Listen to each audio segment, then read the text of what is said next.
Beberapa waktu yang lalu Ustadz Abdul Somad dideportasi dari Singapura. Ada kelompok yang kontra dan mengeluarkan pernyataan bahwa ini adalah Islamofobia. Salah satunya adalah Fahri Hamzah. Mari kita simak pernyataan resmi dari Haidar Alwi, tokoh toleransi Indonesia.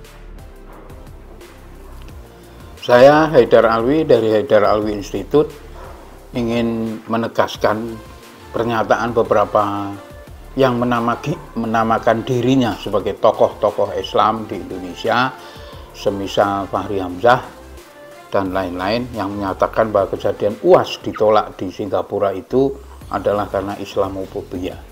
Saya kira perlu belajar banyak Fahri Hamzah, terutama istilah-istilah kata, terutama lagi Islamofobia yang terjadi kepada UAS pada saat ditolak dari Singapura itu.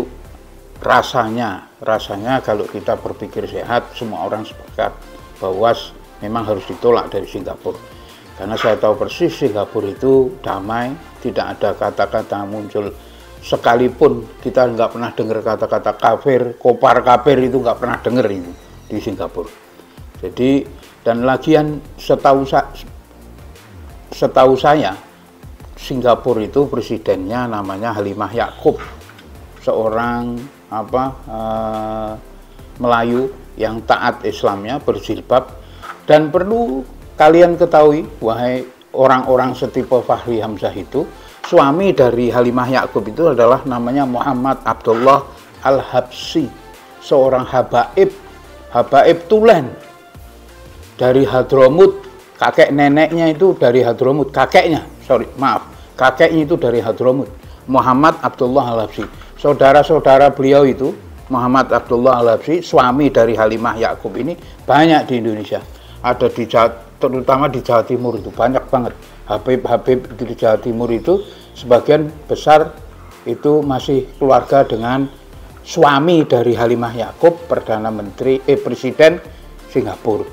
Jadi saya mengingatkan sekali lagi bahwa pernyataan beliau itu terlalu tendensius dan sama sekali tidak ada Islamofobia, apalagi di Indonesia. Di Indonesia damai, tentram, tertib. Yang ada malah justru beberapa case terakhir ini, yaitu pembakaran rumah ibadah Buddha di daerahnya Fahri Hamzah, itu justru dilakukan oleh orang-orang kita, orang-orang yang mengklaim sebagai dirinya Islam.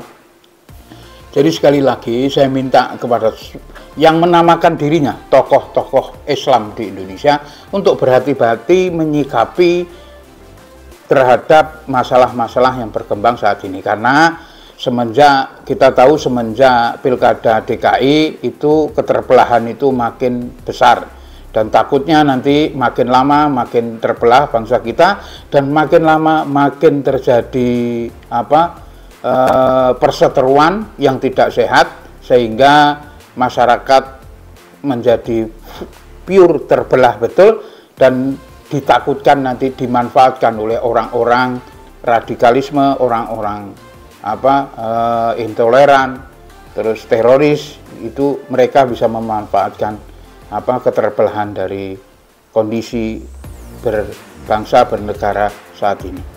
Terima kasih.